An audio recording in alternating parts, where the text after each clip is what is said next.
कहा जाता है कि सावन महीने में भगवान भोलेनाथ की कृपा से मनोकामनाएं पूर्ण होती हैं। इस श्रावण मास में रामचरितमानस एवं राम नाम संकीर्तन का विशेष महत्व है।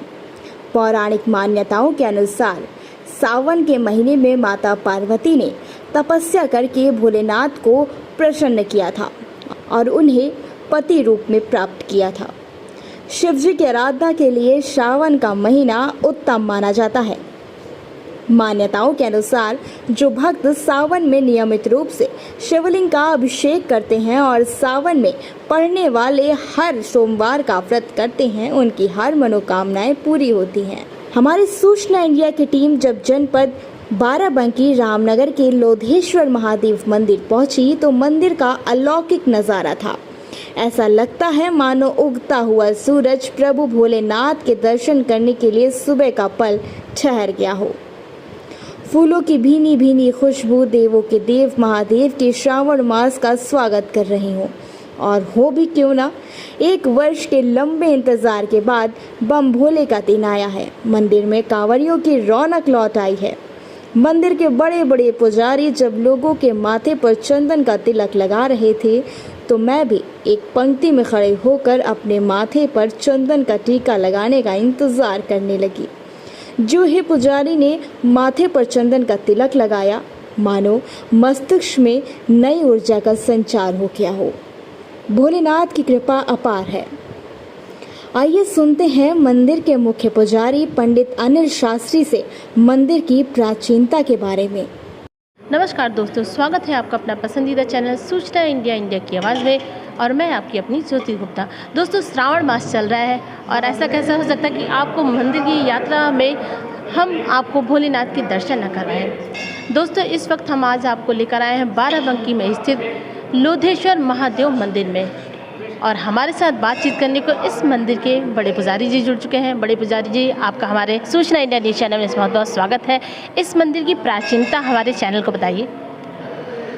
इस मंदिर की प्राचीनता महाभारत काल युग से जुड़ी हुई है। द्वापर युग में धर्मराज युधिष्ठिर के साथ में पांचों पांडव आकर के जब उनका अज्ञातवास का समय चल रहा था तो उसी समय में भ्रमण करते हुए उसी अज्ञातवास के समय में रेणुक वन पधारे। रेणुक बोलते हैं जो नदी के सानिध्य में मिट्टी के टीले बन जाते हैं, उसे रेणुक कहा जाता है। तो उसी के मध्य में घाघरा नदी जो कि अब भी है। तो भगवान भोलेनाथ घाघरा के मध्य में आज भी हैं, लेकिन प्राचीन मत वैदिक मत है कि जब युग परिवर्तित होता है तो नदियाँ अपनी दिशा बदल देती हैं। तो बिल्कुल यही हुआ। जब द्वापर था तो भगवान भोलेनाथ घाघरा के मध्य में हुआ करते थे। इनका एक नाम गंडकेश्वर महादेव है। घाघरा नदी का पूरा नाम गंडकी है। और फिर समय बीता, कलिकाल आया। कलिकाल में भगवान भोलेनाथ रेणुक में जो भूमि थी उसी के मध्य में लुप्त हो गए, मुंद गए। तो समय बीता गया, अवस्थी वंशज हुआ यहाँ। अवस्थी वंशज में लोधे राम अवस्थी जी जो भगवान के प्रबल भक्त थे और बड़े ही धर्मावतारी थे। तो उन्हीं को भगवान ने स्वप्न में दर्शन दिया, जो कि वो तीनों समय संध्या करते थे भगवान की। तो भगवान ने उन्हें दर्शन दिया और कहा कि हम भक्तराज तुम पे अति प्रसन्न हैं और तुम्हारे ही नाम से हम प्रसिद्ध होना चाहते हैं। आकर के अपने खेत में हमारी खुदाई करवाओ और हमारी पूजा अर्चना कर जन जन का कल्याण करो और तुम्हारा भी कल्याण होगा। लोधेराम अवस्थी जी ने अपना जो भी स्वप्न था उसे अपने भाई बंधुओं से बताया। तो भाई बंधुओं ने कहा, कहाँ पे दिखे भगवान तुम्हें? तो उन्होंने कहा, जो हमारे बंटवारे में हमारे हिस्से में जो भूमि मिली है उसी में भगवान ने हमें दर्शन दिया है। तो सब परिवार समुदाय के साथ आकर के लोधेराम अवस्थी जी खुदाई करते हैं यहाँ। और खुदाई करते समय भगवान भोलेनाथ का शिवलिंग प्राप्त होता है उन्हें। खुदाई करते समय भगवान को फावड़ा लग गया था, जो कि आज भी लगा है, चंद्रमा के आकार जैसा बना हुआ है। इस तरफ आप देखेंगे और जब दूध चढ़ाते हैं तो बिल्कुल स्पष्ट दिखाई पड़ता है चंद्रमा जैसा। और ओम की मुद्रा बाबा की मूर्ति में प्रत्यक्ष रूप में बनी हुई है। तो जब भगवान भोलेनाथ उन्हें प्राप्त हुए, सब ने उनके दर्शन किए। एक बड़ा सा अभिषेक हुआ। प्राचीन काल में अभिषेक की व्यवस्था सुचारू रूप से हो नहीं पाती थी, बड़ा परिश्रम करना पड़ता था। लेकिन किसी प्रकार से सब ने मिल करके, और हमारे यहाँ के राजा साहब का सहयोग रहा, उन्होंने जनता का पूरा सहयोग किया और यहाँ भगवान की पूजा अर्चना करने के बाद उसी समय से इनका नाम लोधेश्वर महादेव पड़ा। तो लोधेराम जी का नाम आज भी इनके नाम से जुड़ा हुआ है। भगवान भोलेनाथ आने वाले सभी भक्तों का कल्याण करते हैं और उन्हीं के माध्यम से हम सबका भी कल्याण होता है। तो ये है भगवान का इतिहास। आज तक भोले बाबा की जो लोधेश्वर महादेव के नाम से पूजा करते हैं भक्त, उनकी सभी मनोकामनाएं पूर्ण होती हैं और उनका कल्याण होता है। प्रेम से बोलिए लोधेश्वर भगवान की जय। तो ये थे मंदिर के महापुजारी जी, जो वाकई में इस मंदिर का जो इतिहास था, इस मंदिर की जो आस्था है, इस मंदिर का जो एक आराध्य है, जो लोगों के साथ जुड़ा हुआ है, श्रद्धालुओं के साथ जुड़ा हुआ है। आप देख सकते हैं मंदिर में चारों तरफ भक्तों की भीड़ है, लोग इंतज़ार कर रहे हैं कि कब मेरा नंबर आएगा। बड़ी श्रद्धा से महादेव का नाम रट रहे हैं, जप रहे हैं, जय भोलेनाथ जय भोलेनाथ। निश्चित ही सावन के महीने में एक लोटा जल चढ़ाकर भोलेनाथ की शिवलिंग पर आप अर्पित कर सकते हैं और अपने पापों से अपनी मुक्ति पा सकते हैं। तो अगर आप यहाँ इस वक्त लोधेश्वर महादेव मंदिर में हैं तो आइए और प्रभु भोलेनाथ पर इस श्रावण के मास में एक लोटा जल चढ़ाकर मुक्ति पाइए। बोलिए जय भोलेनाथ।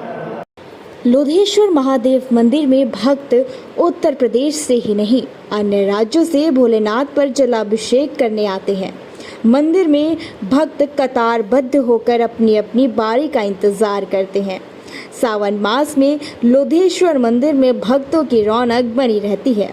बाबा के भक्तों ने संवाददाता ज्योति गुप्ता से बात करते हुए बताया कि मंदिर के प्रशासन और पुलिस प्रशासन की सुरक्षा व्यवस्था बहुत ही अच्छी है और बाबा के दर्शन सरलता से कर पा रहे हैं। सावन का महीना चल रहा है और ऐसा ना हो कि भक्त यहाँ इस मंदिर में भोलेनाथ के दर्शन करने ना आए, जल चढ़ाने ना आए। कहते हैं सावन मास बड़ा पवित्र मास होता है हिंदुओं का, और हिंदू के धर्म में लोग कहते हैं कि सावन के मास में प्रभु भोलेनाथ का एक लोटा जल चढ़ा दे तो उनकी सारी मुक्ति हो जाती है, सारी परेशानियाँ, सारे दुख दर्द मिट जाते हैं। और हमारे साथ ऐसे एक भक्त जुड़ चुके हैं। क्या नाम है आपका? मेरा नाम आशीष शुक्ला है। कहाँ से आए हुए आप? मैं लखनऊ से आया हूँ। कैसा लग रहा है इस मंदिर में आकर? मंदिर में आके भगवान के दर्शन हुए, हम लोग कृतार्थ हुए मैडम जी। बहुत अच्छा लग रहा है मैम, भगवान के दर्शन हो गए और आसानी से जल चढ़ा सके हम लोग, भगवान को जल अर्पित हो पाया। इस मंदिर की व्यवस्थाएं कैसी आपको लग रही है? व्यवस्थाएं तो बहुत अच्छी हैं, सारी चीज़ें लाइनों में आ सकते हैं लोग, सारी चीज़ें लाइनों की पूरी जो है अच्छी व्यवस्था की गई है, लाइनें कोई परेशानी ना हो किसी भक्त को। तो व्यवस्थाएं तो अच्छी हैं, व्यवस्थाएं अच्छी हैं। कहते हैं कि सावन सोमवार में लोग व्रत रहते हैं बाबा का मन चाह पति पाने के लिए। हमारे साथ महिला जी भी जुड़ी है। क्या नाम है मैडम आपका? मेरा भी आशीष शुक्ला नाम है। कैसा लग रहा है इस मंदिर में? नहीं, अच्छा लग रहा है, पहले से ज़्यादा व्यवस्था सारी हो गई है। आपकी कोई मनोकामना जो प्रभु भोलेनाथ ने पूरी की हो? हमारी तो सब पूरी करते हैं भोलेनाथ, हाँ सब पूरी करते हैं। Thank you. दोस्तों, इस वक्त हम लोधेश्वर महादेव मंदिर में हैं। जब हम यहाँ दर्शन कर रहे थे तो मन को बड़ी अपार शांति मिल रही थी। जब हमारे माथे पर ये कुमकुम चंदन का टीका यहाँ के महाराज जी लगा रहे थे तो बड़ी शांति लग रही थी, बड़ी शांति का आभास हो रहा था, एक सुकून मिल रहा था। यकीन मानिए दोस्तों, आप भी यहाँ आएंगे तो आपको भी एक सुकून सा महसूस होगा। और हमारे साथ मैंने देखा इस मंदिर के कोने में एक माता जी यहाँ बैठी हुई थी, बड़े हृदय से प्रभु भोलेनाथ को याद कर रही थी। तो मैंने सोचा इनसे भी बात कर ली जाए। माता जी, क्या नाम है आपका? हमारा शांति गुप्ता नाम है। कहाँ से आप आई हैं? हम आए हैं इंदिरा नगर गाजीपुर से। गाजीपुर से आप आई हैं? इतनी दूर से आई हैं। कैसा लग रहा है इस मंदिर में आके? यहाँ आके मन खुश हो गया, बहुत बढ़िया लगा। यहाँ तो पहली बार हम आए हैं यहाँ, और यहाँ क्या बताएं, इतना अच्छा लग रहा है कि जाने की इच्छा ही नहीं कर रही। अच्छा, तो यहाँ आपने प्रभु भोलेनाथ से कुछ अपनी मनोकामना पूर्ति है तो कुछ मांगा है, जब पूरी होगी तब फिर आएंगे। जब पूरी होगी तब आएंगे? तभी आएंगे। अच्छा, मंदिर के प्रशासन में कैसा लगा? मंदिर में दर्शन कैसे किया? आराम से? आराम से दर्शन कर लिए, भीड़ तो थी लेकिन हमारे दर्शन आराम से हो गए। जय भोलेनाथ। जय भोलेनाथ। क्या नाम है आपका? शरद कुमार पांडे। कहाँ से आए हुए? लखीमपुर खीरी से आए हुए हैं। लखीमपुर। कैसा लग रहा है इस मंदिर में आकर? बहुत अच्छा लग रहा है, भोलेनाथ के यहाँ आके बहुत सुकून मिलता है। हमारी सारी मनोकामनाएं पूरी हुई बाबा जी से। 4 साल पहले आए थे, आज पुनः दोबारा हमें मौका मिला है 4 साल बाद बाबा के यहाँ आने का। बहुत ही अच्छा लग रहा है, बहुत ही सुंदर, वो भी सावन में धन्य किस्मत हमारी जो दर्शन करने को मिला बाबा जी के। इस मंदिर के प्रांगण में है और हमारे साथ कुछ महिलाएं हैं, कुछ श्रद्धालु हैं जो बातचीत करना चाहती हैं। मैम, क्या नाम है आपका? निधि टंडन। निधि, कैसा लग रहा है इस मंदिर में? अच्छा लग रहा है, बहुत अच्छा, आके सुकून मिल रहा है यहाँ मंदिर में आके, बहुत अच्छा लग रहा है। आप क्या कहना चाहेंगी मैम? अपना नाम पहले बताइए। विभा टंडन। विभा। विभा टंडन, कैसा लग रहा है बहुत अच्छा, हम तो कई बार आ चुके हैं। आप कई बार आ हाँ, चुकी हैं, हाँ। यानी ये कह सकते हैं कि भोलेनाथ ने आपकी मनोकामनाओं की पूर्ति की है। हाँ हाँ बिल्कुल। आप क्या कहना चाहेंगी मैम? प्रियंका नाम है मेरा। मैं फ़र्स्ट टाइम यहाँ पर आई हूँ सबके साथ दर्शन करने सावन के टाइम में। बहुत अच्छा लग रहा है यहाँ पर, बहुत सुकून सा है। कोई मनोकामना जो आपकी प्रभु भोलेनाथ ने पूरी की हो? विश है, अभी जाकर बोलूँगी, प्रभु पूरी कर देंगे। ज़रूर करेंगे, ये विश्वास है, ये आस्था है। और हिंदुओं का तो धार्मिक पर्व ये है, सर्वोत्तम पर्व है। प्रभु भोलेनाथ को एक लोटा जल चढ़ाकर उन्हें प्रसन्न करते हैं। क्या कहना चाहेंगी मैम इस बात पर? बस बहुत अच्छे हैं। बम बम बोले। बम बम बोले। क्या नाम है मैम आपका? मेरा नाम दीक्षा तिवारी। दीक्षा जी, कहाँ से आई हैं आप? मैम हम कानपुर के आगे घाटमपुर पड़ता है, वहीं से आए। घाटमपुर से आई हैं इतनी दूर से बाबा भोलेनाथ के दर्शन करने के लिए? हाँ, बाबा भोलेनाथ के मेरा एग्ज़ाम भी था और दर्शन करने भी आए थे। बहुत इच्छा थी, 2 साल पहले किया था, तब से नहीं कर पाए थे। कैसा लग रहा है इस मंदिर में आके? सावन के महीने में बाबा भोलेनाथ पर आपने जल चढ़ाया? हाँ, चढ़ा लिया। बहुत अच्छा लगा है, बहुत सुकून सा फील होता है। माता जी, क्या नाम है आपका? शशि। कैसा लग रहा है इस पावन मंदिर में आकर? बहुत अच्छा लगा, बहुत सुंदर मंदिर है, बहुत शांति भी मिलती है, बहुत अच्छा मंदिर है। आपने जल चढ़ाया? जी। क्या मांगा प्रभु भोलेनाथ से? ऊपर वाला सब जानता है। ऊपर वाला सब जानता है। आपको कैसा लगा सर? अच्छा। मंदिर की व्यवस्थाएं कैसी लगी आपको? अब व्यवस्था तो हमने देखा नहीं कैसी है। अच्छी है, फिलहाल आज हम आए हैं। अच्छी है। अच्छे से दर्शन करने को मिला? हाँ जी। हमारे साथ बातचीत करने के लिए शुक्रिया। हमारी टीम महाभारत काल के पांडव कूप स्थल पर भी गई, जहां मान्यता है कि इस जल से कुष्ठ रोगी आदि स्नान कर लेते हैं तो उसके चर्म रोग समाप्त हो जाते हैं और उसके शरीर में नई कांति उत्पन्न होती है। कहा जाता है कि माता कुंती 5 पांडव सहित महाभारत काल में अपना अज्ञातवास यहीं गुजारा था। मंदिर के पास ही एक विशाल घाघरा नदी भी है। यहाँ लोग सावन मास में स्नान ध्यान कर घाघरा नदी का पवित्र जल लाकर प्रभु लोधेश्वर महादेव पर सावन के महीने में अभिषेक भी करते हैं, जिसका वर्णन पुराणों में भी लिखा है।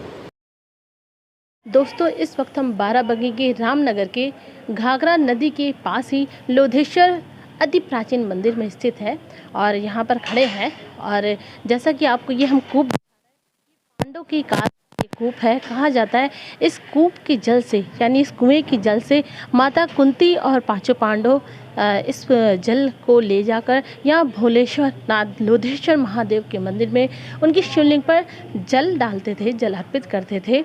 और कहा जाता है कि इस जल से जो व्यक्ति को कुष्ठ रोग हो, उस कुष्ठ रोग के निवारण के लिए इस जल की छिड़काव से उसके सारे कष्ट, जो शरीर के रोग दोष होते थे, वो दूर हो जाते थे।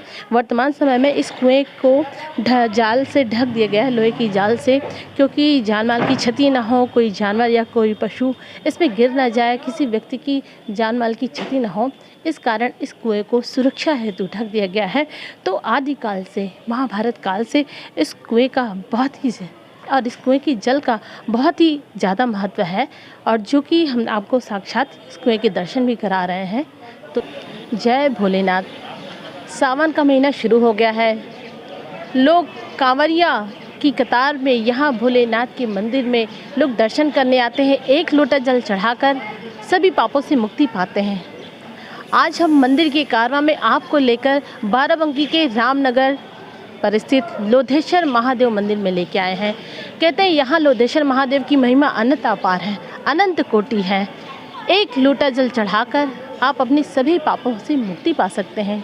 दोस्तों, लोधेश्वर महादेव की कहानी आदिकाल से चली आ रही है। महाभारत में इसका पौराणिक जो महत्व है वो हम आज आपको बताएंगे। माता कुंती आदिकाल से समय ही यहाँ पर पांडवों के साथ अज्ञातवास काटने आई थी। अज्ञात काल को यहाँ उन्होंने रहकर व्यतीत किया था। यहाँ जो पांडव कूप है और इसी के साथ ही जो घाघरा नदी है, वहाँ के जल से ही उस जल को, पवित्र जल को यहाँ लोधेश्वर महादेव पर, उनकी शिवलिंग पर अर्पित करती हैं और प्रभु भोलेनाथ के नाम से यहाँ पर यज्ञ भी करती हैं। एक आपको पौराणिक काल आपको बताते हैं, पौराणिक कथा बताते हैं पौराणिक काल की, जब समुद्र मंथन में देवता और दानव दोनों मिलकर अमृत मंथन कर रहे थे, समुद्र मंथन कर रहे थे अमृत की प्राप्ति के लिए। तब वह समय श्रावण काल चल रहा था, सावन का मास चल रहा था और सावन के मास को हिंदू धर्म में अति पवित्र और पुण्य माना गया है। कहते हैं कि सावन के मास में लोग एक लोटा जल प्रभु भोलेनाथ को अर्पण करते हैं तो उसकी सारी मनोकामनाएं पूरी हो जाती हैं। वास्तव में वैसे तो प्रभु भोलेनाथ पर दूध, दही, घी, चीनी, अमृत, दूर्वा, बेलपत्र, धतूरा, गन्ने का रस सब कुछ अर्पण किया जाता है, सभी कुछ जलाभिषेक किया जाता है, लेकिन मात्र एक लोटे जल से प्रभु भोलेनाथ को अर्पण करके आप अपनी सारी मनोकामनाओं को पूर्ण कर सकते हैं। तो हमारे मंदिर के कारवां को इसी तरह देखते रहिए, हमारे चैनल को सब्सक्राइब करते रहिए और देखते रहिए सूचना इंडिया की आवाज़। मैं लखनऊ संवाददाता ज्योति गुप्ता।